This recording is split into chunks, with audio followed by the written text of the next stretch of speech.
Pro výstrahu našeho smyslu tohle klidně snesu.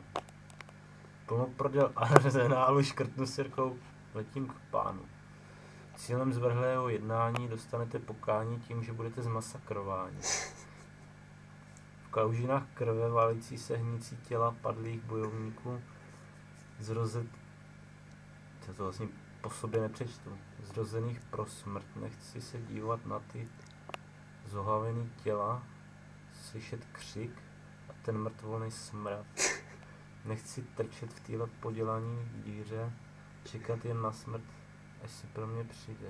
No. V kalužinách krve hnící těla před čepelí meče žádný člověk neuteče. Ty vole. Rozkrájím těla na 3 části. Z krkavice si udělám dírku lásky.